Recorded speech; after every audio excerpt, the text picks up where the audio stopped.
শুভ সকাল। দেশ ও দেশের বাইরে থেকে যারাই এখন এশিয়ান টিভি দেখছেন সবাইকে স্বাগত জানাচ্ছি আমাদের প্রতিদিনের সকালের এই আয়োজন এশিয়ান সংবাদ বিশ্লেষণে। আপনাদের সাথে আছি আমি সৈয়দ মাহিউজ্জামান মুখর। দর্শক, প্রতিদিনের মতো এই অনুষ্ঠানের মাধ্যমে আমরা দেশের শীর্ষস্থানীয় দৈনিকগুলোর উল্লেখযোগ্য শিরোনামগুলো তুলে ধরি এবং সেগুলো নিয়ে আলোচনা করি। আজকেও তাই করব। এখন পর্যন্ত আমার হাতে আসা যে দৈনিকগুলো আছে সেগুলোর শিরোনামগুলো আমরা দেখে নেই। প্রথমেই আমার হাতে আছে দৈনিক দেশ রূপান্তর। দৈনিক দেশ রূপান্তর আজকে শিরোনাম করেছে, এককালের সর্বেসর্বা এখন সর্বহারা, উপজেলা চেয়ারম্যান উত্তেজনা শুধু নির্বাচনে। প্রথম ধাপে আজ ১৩৯ উপজেলায় ভোট গ্রহণ, বিভিন্ন কারণে ৮ উপজেলায় ভোট স্থগিত, ৫ উপজেলার ৩ পদে সবাই বিনা ভোটে নির্বাচিত। যেমনটা আমরা দর্শক জানি যে আজকে হচ্ছে উপজেলা নির্বাচনের প্রথম ধাপের ভোট গ্রহণ হবে। ১৩৯টি উপজেলায় আজকে ভোট গ্রহণ করা হবে। ৮টি উপজেলায় ইতিমধ্যে ভোট গ্রহণ স্থগিত করা হয়েছে বিভিন্ন কারণে। এছাড়া ৫ উপজেলায় ৩ পদের সবাই বিনা ভোটে ইতিমধ্যে নির্বাচিত হয়েছে। তবে মূলত যে বিষয়টা দেখা যাচ্ছে যে এই সরকার দেখা যাচ্ছে যে সরকার গঠন করার পরপরই এটাই হচ্ছে প্রথম স্থানীয় পর্যায়ে নির্বাচন এবং আজ হচ্ছে উপজেলা নির্বাচনে ১৩৯টি উপজেলায় ভোট গ্রহণ হবে। স্বাভাবিকভাবে এক ধরনের উত্তেজনা আছে, এক ধরনের আলোচনা চলছে যে এবারে স্থানীয় পর্যায়ে যে উপজেলা পর্যায়ে যে নির্বাচনটি হবে সেটি কেমন হবে এবং দেখা যাচ্ছে যে আইনশৃঙ্খলা রক্ষাকারী বাহিনীর উপস্থিতিও দেখা যাচ্ছে আছে। গতকাল থেকেই দেখা গেছে যে ভোটের যে সরঞ্জাম আছে সেগুলো পাঠানো হয়েছে বিভিন্ন উপজেলায় এবং বিডিআরের কয়েক প্লাটুন বিডিআর সেখানে নিয়োজিত করা হয়েছে। পাশাপাশি আনসার ও ভিডিপি সদস্যদেরকে নিয়োজিত করা হয়েছে। অর্থাৎ সব মিলিয়ে দেখা যাচ্ছে যে একটা পদক্ষেপ, একটা উদ্যোগ নেওয়া হচ্ছে এই নির্বাচনটাকে সুষ্ঠুভাবে পরিচালনা করার এবং ইলেকশন কমিশন থেকেও উদ্যোগ নেওয়া হচ্ছে যে দেখা যাচ্ছে যে এবারে যেহেতু প্রথম ধাপের ভোট গ্রহণ, স্বাভাবিকভাবে মানুষদের একটা নজর থাকে, বিশেষ করে গণমাধ্যমের নজর সেখানে থাকে, তারা পর্যবেক্ষণে রাখে যে নির্বাচনটি কেমন হবে, সুষ্ঠু হচ্ছে কিনা, অবাধভাবে হচ্ছে কিনা, সেই বিষয়টি দেখা যাচ্ছে একটা নজরদারির মধ্যে থাকে। তো এই জন্যই দেখা যাচ্ছে সবগুলো পত্রিকাতে মূলত শিরোনামগুলো এটি উঠে এসেছে যে আজকে উপজেলা নির্বাচনের প্রথম ধাপের ভোট গ্রহণ। এছাড়া আছে দৈনিক দেশ রূপান্তর আজকে শিরোনাম যে অন্যান্য যে শিরোনামগুলো করেছে সেটা হচ্ছে, সংসদের প্রধানমন্ত্রী আজকের দিনটি আমার জন্য অনন্য। যেমনটা আমরা জানি ৭ই মে ২০০৭ সালের ৭ই মে যুক্তরাষ্ট্র থেকে লন্ডন হয়ে সরকারের বাধা উপেক্ষা করে প্রধানমন্ত্রী শেখ হাসিনা বাংলাদেশে ফিরে আসেন, সেই 111 সরকারের সময়কার কথা। এছাড়া আছে আবার ঢাকায় আসছেন ডোনাল্ড লু। এছাড়া আছে উপজেলা নির্বাচনকে কেন্দ্র করেই উপজেলা নির্বাচনকে কেন্দ্র করে আরও কিছু শিরোনাম আছে যে আওয়ামী লীগের অনেক পরীক্ষার ভোট, আনসার চায় স্বতন্ত্র দায়িত্ব ক্ষুব্ধ পুলিশ, কারা কি করে নজরে রাখবে বিএনপি, অর্থ সংকটের কোপ উন্নয়নে এডিবি প্রস্তাব, অফিস নতুন ঘুষের রেট পুরনো, ব্যবসায়ীরা তথ্য পাচ্ছেন সাংবাদিকরা পাচ্ছেন না,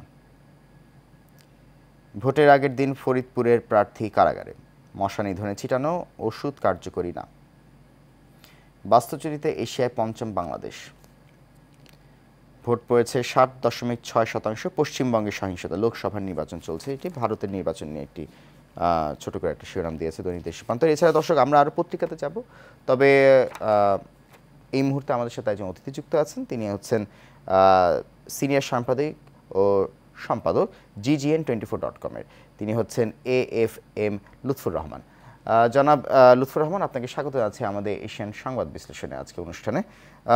আপনার কাছে যে বিষয়টি প্রথমেই জানতে চাইছি যে আজকে তো উপজেলা নির্বাচনের প্রথম ধাপের ভোট গ্রহণ হবে, তো পরিস্থিতি স্বাভাবিকভাবে দেখা যাচ্ছে যে অনেকটা মনে হচ্ছে যে অবাধ এবং সুষ্ঠু নির্বাচন করার এক ধরনের চেষ্টা আছে, সব কিছু মিলে স্বাভাবিকভাবে যে চেষ্টা থাকে।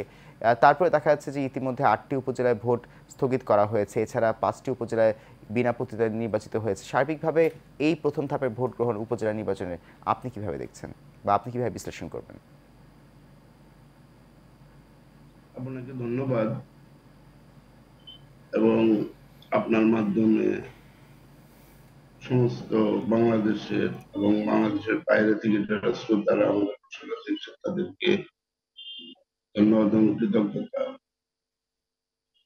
এবং এশিয়ান টিভিকেও অন্তরস্থল দিয়ে ধন্যবাদ কৃতজ্ঞতা প্রকাশ করছি। আসলে আজকে খুবই একটা ইম্পর্টেন্ট একটা দিনে আমি আপনাদের সঙ্গে রয়েছি। কারণ আজকে আপনারা জানেন যে প্রথম ধাপে সমস্ত বাংলাদেশে উপজেলা নির্বাচন অনুষ্ঠিত হতে যাচ্ছে।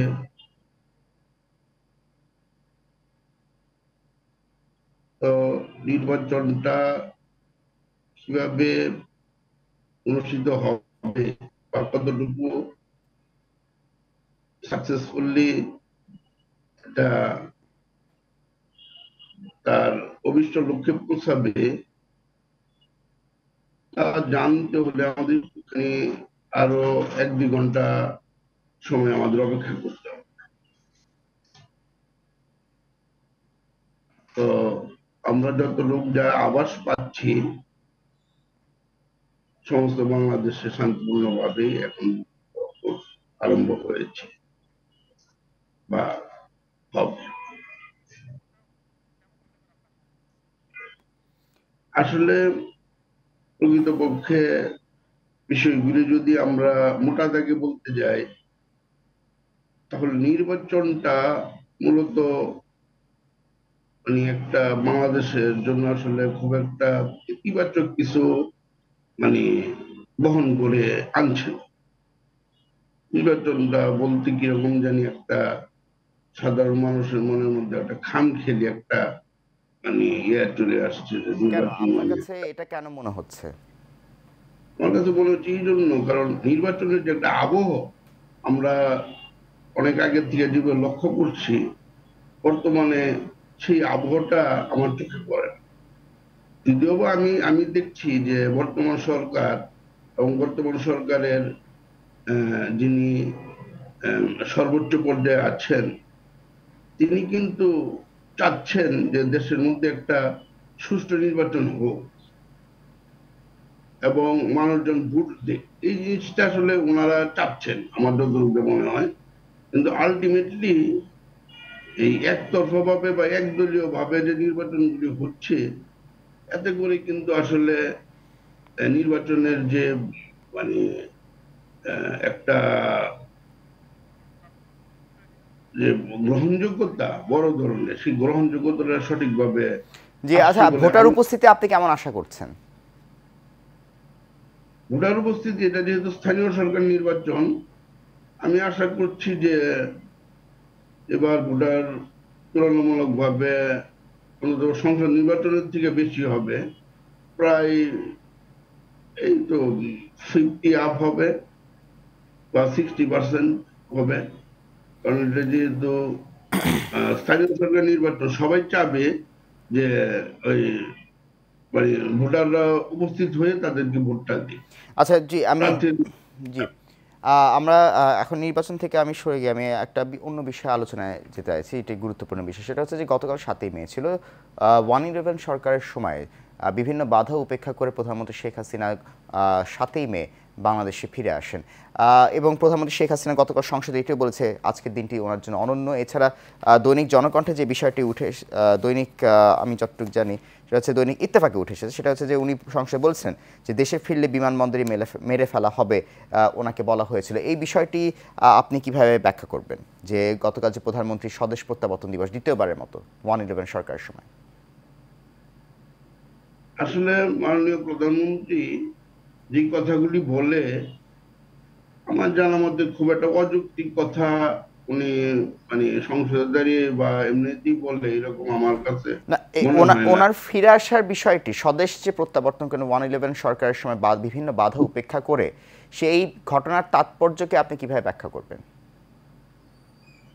আসলে উনি যেহেতু বলেছেন যে আজকের দিনটি অনন্য, আমি মনে করি আমাদের আমরা যারা সংবাদ মাধ্যম কর্মী বা আমরা যারা সাধারণ মানুষ আমাদের আসলে বলা উচিত যে তার চেয়ে বড় একটা কিছু। কারণ এই জন্য কারণ উনি যদি এই ঘাত প্রতিঘাত বা এই জুট ঝামেলা বা এই কনফার্ম যে জেল ওনাকে বাংলাদেশে এসব করতে ওনাকে জেলে দেওয়া হবে এই সব কিছু সতর্কতার পরেও উনি যদি বাংলাদেশে তখন না আসতেন তখন আসলে বাংলাদেশের চেহারা অন্যরকম হতো। আমি আমি এটা ব্যক্তিগতভাবে মনে করি। তো উনি এসেছেন বলেই আজকে বাংলাদেশ একটা গণতান্ত্রিক রাষ্ট্র হিসাবে আমরা পরিস্থিতি মানে করতে পারছি বা আমরা পরিচয় দিতে পারছি। জি, অনেক ধন্যবাদ আপনাকে আমাদের সাথে আজকে যুক্ত হওয়ার জন্য। দর্শক, আমাদের সাথে এতক্ষণ উপস্থিত ছিলেন আজকে সকালে এশিয়ান সংবাদ বিশ্লেষণে জনাব AFM লুৎফুর রহমান, GGN24.com এর সম্পাদক এবং সিনিয়র সাংবাদিক। ধন্যবাদ আবার আপনাকে। আমরা এই মুহূর্তে চলে যাচ্ছি আরেকটি পত্রিকায়। এই মুহূর্তে আমার হাতে আছে দৈনিক প্রথম আলো। দৈনিক প্রথম আলো আজকে শিরোনাম করেছে টানা ৩ জয়ের সিরিজ বাংলাদেশের। মূলত খেলা নিয়ে দৈনিক প্রথম আলো আজকে মূল শিরোনামটা করেছে। এছাড়া আছে শিরোনাম সংঘাত এড়িয়ে ভোটার উপস্থিতি বাড়ানোই আওয়ামী লীগের লক্ষ্য, উপজেলা নির্বাচনকে নিয়ে আরেকটি শিরোনাম আছে দৈনিক প্রথম আলো শুরুতেই। এছাড়া আছে এখানে একটা সংক্ষেপে তারা একটা ছক দিয়েছে, সেটা হচ্ছে এক নজরের প্রথম ধাপের নির্বাচন, যেটা হচ্ছে স্বাভাবিকভাবে বলা হয়েছে যে 139 উপজেলা, যেটা আমরা বলছিলাম যে 139 উপজেলা আজকে প্রথম ধাপে ভোট গ্রহণ হবে। এখানে দৈনিক প্রথম আলো যেটা দিয়েছে চেয়ারম্যান প্রার্থী কতজন, ভাইস চেয়ারম্যান প্রার্থী কতজন, নারী ভাইস চেয়ারম্যান কতজন, এটা সবচেয়ে গুরুত্বপূর্ণ যে নারী কতজন এবারে আছে। এবং দেখা যাচ্ছে প্রথম ধাপের ভোট গ্রহণে এখানে দেখা যাচ্ছে চেয়ারম্যান প্রার্থী হচ্ছে 570 জন, ভাইস চেয়ারম্যান 625 জন এবং নারী ভাইস চেয়ারম্যান হচ্ছে 440 জন। সেটা সংখ্যা আগের থেকে বৃদ্ধি পেয়েছে। এবং বিনা প্রতিদ্বন্দ্বিতায় নির্বাচিত ইতিমধ্যে 8 জন চেয়ারম্যান নির্বাচিত হয়েছেন। সব পদে বিনা প্রতিদ্বন্দ্বিতায় নির্বাচিত হয়েছে 5 উপজেলায়, সেটা হচ্ছে হাতিয়া, মুন্সিগঞ্জ সদর, বাগেরহাট সদর, পরশুরাম, শিবচর। এছাড়া ইভিএমে ভোট 9 জেলায় 22 হবে। এটা একটা গুরুত্বপূর্ণ বিষয় যে ইভিএমে স্থানীয় পর্যায়ে স্বাভাবিকভাবে মানুষজন কীভাবে ইভিএমে ভোট দেয়, এটার সাথে কতটুকু নিজেকে আত্মস্থ করতে পারে, সেই বিষয়টি এখানে একটু লক্ষণীয় বিষয়। তো দেখা যাক কী হয়। এছাড়া আছে বিএনপির নেতাকর্মীদের পাশে পাচ্ছেন না বহিষ্কৃতরা। যেটা হচ্ছে যে বিএনপি শুরু থেকে বলেছিল যে এই নির্বাচন বয়কট করা, যেমনটা তারা করেই এসেছে আগে থেকে। এবং দেখা গেছে যে এছাড়া বিএনপি থেকে বলা হয়েছে যারা এই নির্বাচনে অংশগ্রহণ করবে, স্বাভাবিকভাবে দেখা গেছে যে বিএনপির একটা মানে তা প্রথম থেকে বলা হয়েছে যে বিএনপি থেকে যদি কেউ এই উপজেলা নির্বাচনে অংশগ্রহণ করে তো তাদেরকে বহিষ্কার করা হবে বিএনপি থেকে। তো এবং কিন্তু অনেকে স্বতন্ত্রভাবে দেখা যাচ্ছে নির্বাচনে যোগ দিচ্ছে। তো তাদের একটা সদিচ্ছা, তাদের আগ্রহ আছে নির্বাচন করার। এক্ষেত্রে দেখা যাক বিএনপি থেকে কি বক্তব্য আসে এবারে উপজেলা কেন্দ্র করে, সেটাও একটি দেখার বিষয়, যেখানে বলা হচ্ছে বিএনপির নেতাকর্মীদের পাশে পাচ্ছেন না বহিষ্কৃতরা। এছাড়া দেখা যাচ্ছে শিরোনাম আছে পাবলিক বিশ্ববিদ্যালয় তবু ভূমিহীন গৃহহীন, ডোনাল্ড লু ঢাকায় আসছেন এই মাসে। এছাড়া আছে তৃতীয় দফায়ও ভোটের হার বাড়াতে পারল না বিজেপি, ভারতীয় লোকসভা নির্বাচন। এছাড়া আছে শুধুই আশ্বাস, হাজার কোটি টাকার কাজের সুফল নেই চট্টগ্রাম নগর। যুক্তরাষ্ট্রে পুলিশের বাধা উপেক্ষা করে বিক্ষোভ মেট গালা MITতে, গাজায় ইসরায়েলি আগ্রাসন। দর্শক, আমাদের হাতে আরও কতগুলো পত্রিকা আছে, আমরা সবগুলো পত্রিকায় দেখব, তবে আমাদের সময় হয়ে গেল একটি বিরতি। দর্শক, আমরা ফিরছি একটু পর, সঙ্গেই থাকুন।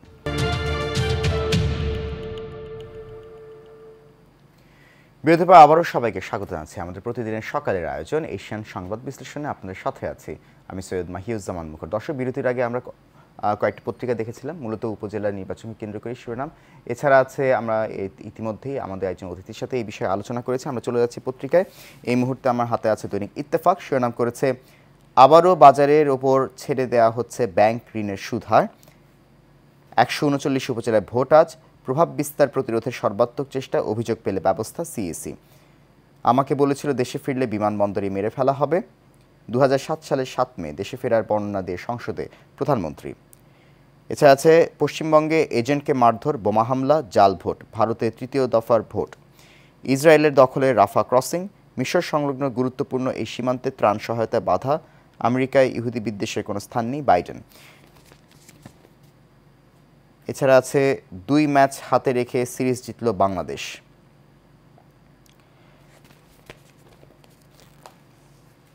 এরপর আমার হাতে আছে দৈনিক জনকণ্ঠ। শিরোনাম করেছে ঠিকাদার সিন্ডিকেট, PPA সংশোধনের প্রধানমন্ত্রীর নির্দেশ বাস্তবায়ন হয়নি 5 বছরেও।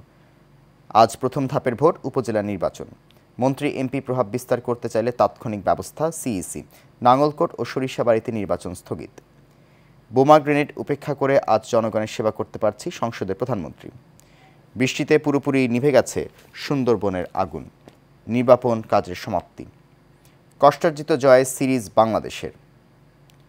কলম্বিয়া ইউনিভার্সিটির স্নাতক সমাপনের মূল অনুষ্ঠান বাতিল। এরপর আমার হাতে আছে দৈনিক বাংলাদেশ প্রতিদিন। শিরোনাম করেছে গতি নেই অর্থনীতিতে, দেশের 30% সম্পদের মালিক 10% পরিবার। প্রতিজ্ঞা করেছিলাম ফিরে আসবই, সংসদে প্রধানমন্ত্রী শেখ হাসিনা। বাংলাদেশে উন্নয়ন হয়েছে বললেন ব্রিটিশ প্রতিমন্ত্রী। আবার আসছেন ডোনাল্ড লু, আলোচনায় দ্বিপক্ষীয় সম্পর্কে নতুন বিস্তার। যৌথ বাহিনীর অভিযানে নিহত কেএনএফ সদস্য।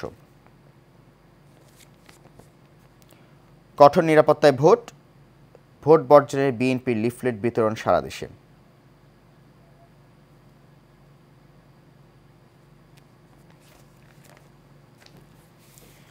এরপর শিরোনাম হচ্ছে এর মধ্যে আমার হাতে আছে এই মুহূর্তে, সেটা হচ্ছে দৈনিক কালের কণ্ঠ। শিরোনাম করেছে উৎসবের আমেজে আছে শঙ্কাও, 139 উপজেলায় ভোট আজ। মন্ত্রী এমপিদের প্রভাব বিস্তারে নিবৃত্ত করতে পেরেছে সিইসি। রোহিঙ্গাদের জন্য আরও তহবিল সংগ্রহ করুন। পণ্য বাজারে কারসাজি কমাবে কমোডিটি এক্সচেঞ্জ। 2025 সালের মধ্যে চালু হবে ডেরিভেটিভস পণ্য। বরাদ্দ বাড়ছে শিক্ষা ও স্বাস্থ্যে, কমছে বিদ্যুৎ ও অবকাঠামোয়। ভোট কেন্দ্রে না যাওয়ার আহ্বান বিএনপির।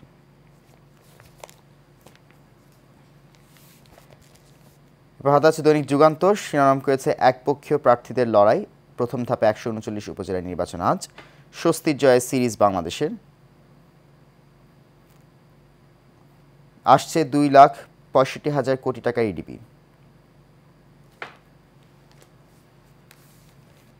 এবার হাতে আছে দৈনিক সময়ের আলো। শিরোনাম করেছে প্রভাবমুক্ত রাখাই চ্যালেঞ্জ, অর্ধেকের বেশি হজযাত্রী ভিসা এখনো হয়নি। IMF এর ঋণের তৃতীয় কিস্তি জুনে। উপজেলা নির্বাচনের প্রথম ধাপ আজ। এছাড়া আছে আরেকটি জয় সিরিজ বাংলাদেশের। মূল যে শিরোনামগুলো সেগুলো দেখছি, সেগুলো যে শিরোনাম কতগুলো বিষয় আছে সেগুলো এর মধ্যে আমাদের হাতে আছে সবশেষ ইংরেজি দৈনিক। সেটা আছে যে Bangladesh to seek over 36 billion UN in Chinese loans. It says ADB to see record foreign funds next fiscal year. It's mostly Awami League affairs. Ruling party leaders battle it out as 139 upazilas go to polls in first phase today. Donald Lu likely to visit Dhaka this minute. স্বাভাবিকভাবে উপজেলা নির্বাচন নিয়ে একটা শিরোনাম আছে যে it's mostly Awami League affairs. এছাড়া বাংলাদেশ যে মানে চীনের যে মুদ্রা ইউয়ান, সেটায় 36 বিলিয়ন ইউএনে তারা ঋণ পেতে যাচ্ছে বাংলাদেশ, বিয়ন্ড ডলারের বদলে। তো অর্থাৎ আমাদের যে মূল বিষয়টি আমরা দেখলাম যে আজকে হচ্ছে যেহেতু উপজেলা নির্বাচনের প্রথম ধাপের ভোট গ্রহণ, স্বাভাবিকভাবে সবগুলো পত্রিকা এটা নিয়ে শিরোনাম করেছে, কিন্তু যে বিষয়টি উঠে এসেছে যে মূলত সেটি হচ্ছে যে প্রথম ধাপের ভোট গ্রহণে এক ধরনের উচ্ছ্বাস আছে, এক ধরনের ভোটের আমেজ আছে, নির্বাচনের যে আমেজ থাকা দরকার সেটা আছে। সরকার সচেষ্ট, ইলেকশন কমিশনার সচেষ্ট, মূলত যে একটি মানে একটা উৎসবের আমেজ যেন তৈরি হয় এবার নির্বাচনে। কিন্তু মূল যে বিষয়টি প্রধানমন্ত্রী শেখ হাসিনা যেমন শুরুতে বলেছেন, এছাড়া আওয়ামী লীগের সাধারণ সম্পাদক ওবায়দুল কাদেরও যেটি বলেছিলেন যে স্বজন প্রীতিকে দূরে রাখা, স্বজন প্রীতি মুক্ত একটি নির্বাচন যেন করা হয়, মানুষকে যেন উপহার দেওয়া হয়, সেই বিষয়ে একটা উদ্যোগ নেওয়ার প্রচেষ্টা দেখা গেছে। সেটা সিইসির পক্ষ থেকেও দেখা যাচ্ছে, যেমনটি সিইসি বলেছে যে দেখা যাচ্ছে যে মন্ত্রী এমপিদের প্রভাবমুক্ত রাখার একটা চেষ্টা এই উপজেলা নির্বাচনে করার একটা উদ্যোগ আছে। তো এটা দেখা যাচ্ছে যে সার্বিকভাবে একটা চেষ্টা আছে, যদিও কয়েকটি উপজেলা 8টি উপজেলায় বিনা প্রতিদ্বন্দ্বিতায় ইতিমধ্যে চেয়ারম্যান নির্বাচিত হয়ে গেছে, কিন্তু তারপরে 139টি উপজেলা আজকে ভোট গ্রহণ হবে। এর মধ্যে সবচেয়ে বেশি উল্লেখযোগ্য যে বিষয় সেটা হচ্ছে নারী ভাইস চেয়ারম্যানও পদে 440 জন পদে দাঁড়িয়েছে, যেটা গতবারের চেয়ে এবারের সংখ্যা অনেক বেশি। তো স্বাভাবিকভাবে দেখা যাচ্ছে যে সব মিলিয়ে আমাদের এবারের যে উপজেলা নির্বাচন সেটা অনেকটাই দেখা যাচ্ছে যে গ্রহণযোগ্য, এবং স্বাভাবিকভাবে সাধারণ মানুষ ভোটারদের মধ্যে একটা উচ্ছ্বাস দেখা যাচ্ছে। পাশাপাশি অন্যান্য যে শিরোনামগুলো আছে সেটা হচ্ছে আন্তর্জাতিক পর্যায়ে যে শিরোনাম, সেটা হচ্ছে যে ভারতের যে নির্বাচন, লোকসভা নির্বাচন, সেখানে কিছু বিশৃঙ্খলা দেখা গেছে। স্বাভাবিকভাবে সারা বিশ্বের একটা চোখ আছে, যেহেতু বিশ্বের সবচেয়ে বৃহত্তম যে গণতান্ত্রিক রাষ্ট্র সেটা হচ্ছে ভারত, এই জন্য সবার নজর ভারতের উপর আছে এইবারে নির্বাচনে, তৃতীয় দফায় নির্বাচন হচ্ছে। এছাড়া অন্যান্য দেশে যে ইসরায়েলের যে আগ্রাসন বিরোধী যে একটি আন্দোলন তৈরি হয়েছে, বিশেষ করে মার্কিন যুক্তরাষ্ট্রে ইউনিভার্সিটিগুলোতে স্টুডেন্টরা যেটা করছে, সেই নির্বাচন দেখা যাচ্ছে যে সেখানে দুঃখিত সেটা দেখা যাচ্ছে সেখানে যে আন্দোলন যেটা চলছে ইসরায়েলের এই আগ্রাসন বিরোধী যে আন্দোলন, সেটা চাইছে যে স্টুডেন্টরা, শিক্ষার্থীরা চাইছে যে এই আন্দোলন যেন বন্ধ হোক, বা এই যে আগ্রাসন যেন বন্ধ হোক, সেই নিয়ে যে আন্দোলন করছে সেটা নিয়ে স্বাভাবিকভাবে একটা মার্কিন যুক্তরাষ্ট্রের পক্ষ থেকে এক ধরনের চাপ তৈরি করা হচ্ছে শিক্ষার্থীদের এই আন্দোলনের উপর যেন সেটার জন্য বন্ধ হয়। তো কিন্তু আন্দোলন কিন্তু শুধু মার্কিন যুক্তরাষ্ট্রে নয়, যুক্তরাজ্য, ফ্রান্স, ইতিমধ্যে ইউরোপের অন্যান্য দেশে ছড়িয়ে গেছে।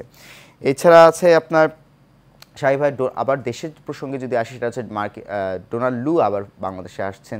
এছাড়া গতকাল প্রধানমন্ত্রী শেখ হাসিনার স্বদেশ প্রত্যাবর্তন ছিল, যে 2007 সালে, যে আজ 7ই মে যে প্রধানমন্ত্রী শেখ হাসিনা ফিরে এসেছিলেন, যে বিভিন্ন বাধা উপেক্ষা করে, সেই বিষয়ে গতকাল সংসদে তিনি এটা নিয়ে আলোচনা করেছেন।